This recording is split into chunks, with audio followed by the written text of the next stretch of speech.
I stood in my own kitchen on the morning of my husband Roland's retirement party, ironing a tablecloth I had owned for 31 years, and I already knew.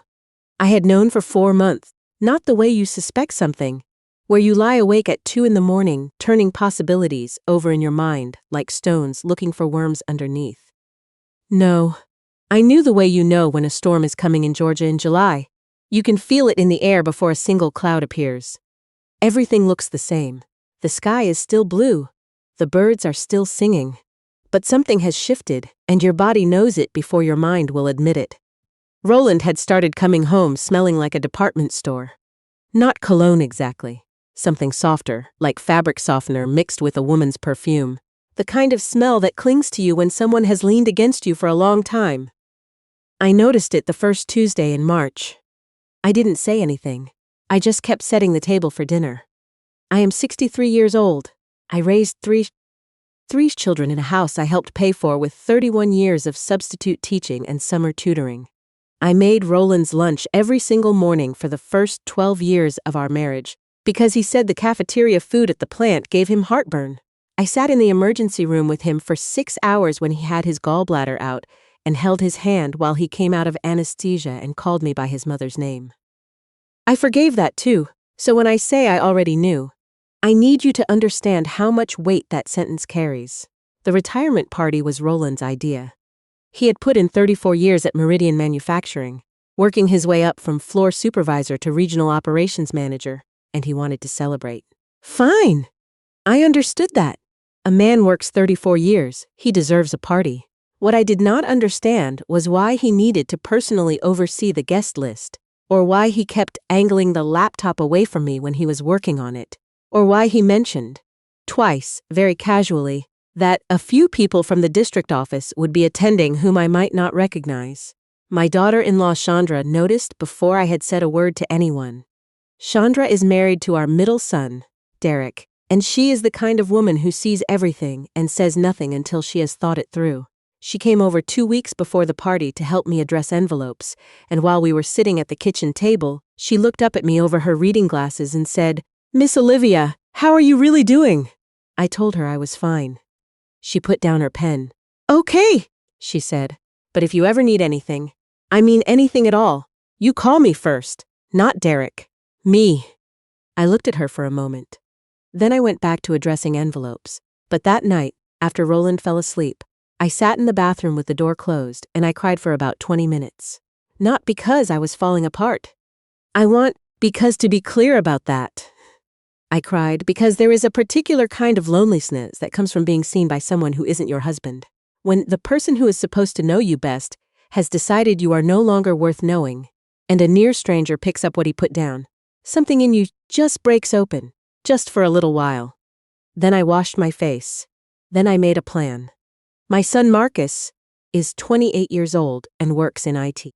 He is quiet and methodical and fiercely devoted to me in the way that youngest children sometimes are, especially when they've watched something happen in a family that nobody talks about, but everyone feels. Marcus had been distant with Roland for about 3 months before I said anything to him. One Sunday after church, he walked me to my car and said very quietly, "Mom, I think you should look at Dad's phone." I told him I didn't need to look at anybody's phone. I already knew what I would find. "That's not why," he said. "You need documentation." He had already spoken to a lawyer. My own 28-year-old son had already walked into a family law office and asked questions on my behalf before I had fully admitted to myself what was happening. When he told me that, I had to grip the car door to keep from sitting down on the pavement right there in the church parking lot. "Baby," I said. "I know, Mom." He hugged me. "But you're not going to be caught off guard, not you." I went to see the lawyer myself the following week. Her name was Harriet Voss, and she had a handshake like a man in photographs of her 3 dogs on her desk, and she looked at me over her reading glasses and said, "Mrs. Olivia Drummond, tell me everything." So I did. What followed was 6 weeks of quiet, careful, invisible work. I gathered bank statements. I photographed the credit card bill that showed hotel charges in a city. Roland told me he'd visited alone for a plant closure assessment. I wrote down dates and times. I was methodical about it. I was calm about it. I am a substitute teacher. I have spent 30 years managing chaos in other people's classrooms, keeping my voice level when a 15-year-old is screaming at me, appearing unmoved when I am anything but. I know how to hold a face still. The woman's name was Gwendolyn Marsh. She was 41 years old. She worked in the district office's HR department, which explained why Roland had moved into that position 2 years ago with so much sudden enthusiasm for regional coordination. She drove a white Nissan Altima and wore her hair in a high ponytail, and, from what I could gather from her social media, believed herself to be a very spiritual person. She had a quote from Rumi on her profile. I spent about 45 minutes looking at her page one night, and then I closed the laptop and went to bed. I did not hate her. I want to say that plainly because I know that's what people expect. They expect rage, fire, a woman scorned. What I felt was something much quieter and much colder. I felt like I had been standing at a window, watching a storm come in for a long time, and now the storm had arrived, and there was nothing left to do but get through it. What I had not yet decided was how to get through it. That was when Derek came to see me alone. Not with Chandra, alone. He sat at my kitchen table with his coffee, and he looked like he was 31 years old, instead of 36, the way children sometimes look when they're frightened. He said, "Mom, whatever you decide to do, I'm behind you 100%. I just need to know you have a plan." I told him I had a plan. Does the plan involve the retirement party? I looked at my oldest. "Drink your coffee," I said. He looked at me for a long moment, then he said, "Okay, what do you need me to do?" I told him. The Meridian Manufacturing retirement party was held on a Friday evening at the Bellwood Country Club. Roland's choice. Because he had been a member for 11 years and believed the Bellwood represented the kind of success he had spent his life building toward. 240 people were invited: his former colleagues, his golf friends, his fraternity brothers, our neighbors, our pastor, and his wife. My sister-in-law Joyce, who had flown in from Detroit and who had always adored Roland in that easy, uncomplicated way that people adore men who have never done anything to them personally. And yes, people from the district office. I dressed carefully that night. I wore the navy blue dress I had bought for my niece's wedding 2 summers ago. The one with the draped neckline that Roland had told me made me look too done up for your age. When I tried it on, I wore my mother's pearl earrings. I had my hair pressed and set the day before. I looked, if I may say so, exactly like what I am, a 63-year-old woman who has held herself together through things that would have flattened someone with less practice. Roland was already at the club when I arrived. He had gone ahead to help coordinate, and I had told him that was fine. I'd come with the children. So I walked in that night with Derek on one arm and Marcus on the other, and Chandra walking just behind us, and I heard the music and smelled the gardenias I had ordered for the centerpieces, and I thought, this is the last event I will ever plan for that man. The room was beautiful. I will give myself credit for that. 34 gold centerpieces. A photo display along the back wall. Roland's career in pictures, which I had spent 2 weeks curating. A custom cake from the bakery on Clement Street that I had driven to personally. A slideshow set to run on the projector screen behind the main table, cycling through photographs of Roland's career, his family, his milestones, or so Roland believed. He found me about 15 minutes after I arrived. He was wearing his charcoal suit, and he looked handsome the way he always has, that easy, assured handsomeness that had made me fall in love with him at 22, and that I had spent the last 4 months learning to look at without feeling anything. He kissed my cheek and said I looked wonderful, and I smiled and said, "Thank you." And we went to greet our guests together, side by side, the way we had done for 31 years. I saw Gwendolyn Marsh arrive at 7:15. She came with a group of colleagues from the district office, which I suppose is what Roland had told her to do. Arrive in a group, look professional, blend in. She was wearing a red dress. I noticed that. A woman going to her married lover's retirement party wearing red. I don't know whether that took nerve or stupidity. Perhaps both. Roland saw her from across the room. I was watching his face when it happened. Something shifted in it. Something small, quick, almost imperceptible. And he excused himself from the conversation we were having with our pastor and his wife, and made his way toward the district office group. I watched him shake hands and laugh and clap shoulders. I watched him turn to Gwendolyn last, and I watched the 2-second pause before he extended his hand to her, that tiny recalibration of a man reminding himself to act normal. I turned back to Pastor Willis and his wife and asked if they'd tried the shrimp. At 8 o'clock, Roland gave his speech. He stood at the podium looking out at 240 people, and he spoke about hard work and perseverance in building something that lasts. He spoke about the plant, about his team, about the meaning of loyalty. He talked about what it means to show up every day and honor your commitments. He used the word integrity twice. I counted. He looked at me while he said it the second time. I smiled at him from the front table. I held his gaze. I kept my face perfectly, entirely still. He thanked me last. Most of all, he said, his voice going soft in the way that always made people reach for their napkins. I want to thank my wife, Olivia. 31 years. She has been my foundation. Everything I built because she was behind me. There was applause, genuine, warm applause. My sister-in-law Joyce dabbed her eyes. Our neighbor Harriet squeezed my hand. I said, "Thank you, sweetheart," and the applause continued. And Roland smiled at me from the podium with that easy, assured smile, and I thought, 4 more minutes. Because at 8:15 the slideshow was scheduled to change. I want to explain something about the slideshow. What Roland knew was that the projector screen would cycle through photographs of his career. The plant floor, his promotions, his team photos, company milestones. What he did not know was that at 8:15, the slideshow file on that laptop would switch to a second presentation. One that Marcus had built and loaded and tested 3 times in the week before the party. One that contained a different kind of documentation, not photographs of an affair. I want to be clear. I am not a cruel woman, and I was not interested in humiliating anyone publicly in a way that would harm my children or my community. What that second presentation contained was this, a single slide, white background, black text, and the address of the law office of Harriet M. Voss, Family and Matrimonial Law. Below that, 3 words. Papers have been filed. I had told Marcus, clean, simple, unambiguous. He had delivered exactly that. At 8:14, I excused myself from the table. I walked to the ladies' room at the back of the hall, and I stood at the sink, and I looked at myself in the mirror for 1 full minute. 63 years old, pearl earrings, navy dress, hands that had cooked 31 years of Sunday dinners, and signed 31 years of school permission slips and held 3 newborns and sat in 4 hospital waiting rooms. Hands that had, 6 weeks ago, signed a retainer agreement with a family law attorney. I looked at myself, and I straightened my shoulders, and I walked back out into the party. I was 4 steps from my table when I heard the room change. It wasn't a gasp exactly.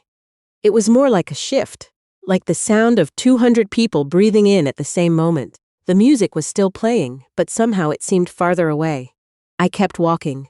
I did not look at the screen. I had already seen the slide. I sat down in my chair, and I folded my hands on the table, and I looked straight ahead. Roland was still standing near the podium, talking to someone from his fraternity.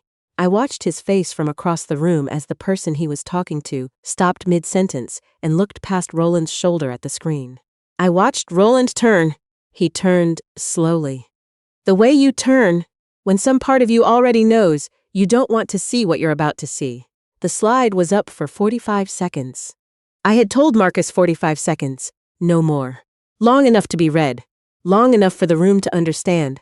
Short enough that I could not be accused of drawing it out for cruelty. In those 45 seconds, I watched my husband's face go through something I don't have the words for. It wasn't just shock. It was the expression of a man who has been very, very careful for a very long time, and who has just realized that his carefulness meant nothing at all. That while he was managing and calculating and covering his tracks, someone else was also managing and calculating and covering hers. That someone else was me. I heard someone near the back say, "What is that?" I heard someone else say, "Oh Lord." I heard my sister-in-law Joyce make a sound that I know will stay with me for the rest of my life. At 8:15 and 45 seconds, the slideshow returned to Roland's career photographs. A picture of him at his first promotion, smiling, young, standing straight, the whole world still ahead of him. The room was very quiet. Roland walked toward me. I watched him come. He was moving through the crowd the way a man moves when he doesn't entirely trust his legs. People stepped back to let him through, and I could see them watching. And I could see that some of them understood, and some of them didn't yet. And I could see Gwendolyn Marsh standing very still near the back of the room with two of her colleagues. And I will say only this. She had the decency to look ashamed. Roland reached the table. He pulled out the chair beside me and sat down, and for a moment neither of us said anything, and the music had started up again softly, and people were beginning to make the careful social noises that people make when they are trying to pretend that something enormous hasn't just happened. "Olivia," he said. His voice was very low. I looked at him. I really looked at him. Maybe the first time I had looked at him directly in 4 months, because for 4 months I had been performing looking at him while actually watching something else entirely. "The papers were filed on Monday," I said. "Harriet Voss's office. You'll receive your copy within the week." He opened his mouth. "I'm not going to do this here," I said. Not unkindly, calmly. "Tonight isn't the place. But I wanted you to know, Roland, that I've known for a very long time. And I wanted the people in this room to know that I know. Because you built your reputation in front of these people. You said the word integrity twice in your speech. I thought they deserved to know what that word means to you." He said my name again. "I'm going to go home now," I said. "The children will see you out." I stood up. I smoothed the front of my dress. I picked up my purse, and I walked through that room. Through 240 people, some of whom were watching me, and some of whom were very carefully looking away, and I walked out of the Bellwood Country Club, with my head level, and my hands steady and my mother's pearl earrings catching the light. Derek was waiting at the door. He had my coat. I don't know what I expected to feel in that moment. Something dramatic, maybe. Something like triumph or release or the sensation of a weight lifting. What I actually felt was very simple. I felt clear, like a window after rain, like the first cold morning after a long, humid summer. Like my own body had been returned to me after a long absence, and I was relearning what it felt like to inhabit it. Derek helped me into my coat without saying anything. Then he put his arm around me and walked me to the car, and we sat in the parking lot for a little while, not talking, listening to the faint sound of the music still playing inside the club. After a while he said, "You okay, Mom?" "Yes," I said, and I meant it completely, which surprised me. "Chandra's staying with Marcus until Roland leaves. Then they'll come home." I nodded. "You want to get something to eat? There's that diner on Forsyth that's open late." I thought about it. "Yes," I said. "I want the patty melt." He laughed, surprised, genuine laughter. And I laughed too, there in the parking lot of the Bellwood Country Club, 31 years of marriage behind me, and whatever came next still ahead. And I felt, for the first time in 4 months, exactly like myself. That was 8 months ago. The divorce was finalized in October. Harriet Voss was everything her handshake had promised: thorough, unsentimental, and ferociously effective. I kept the house. I kept the retirement accounts accrued during the marriage.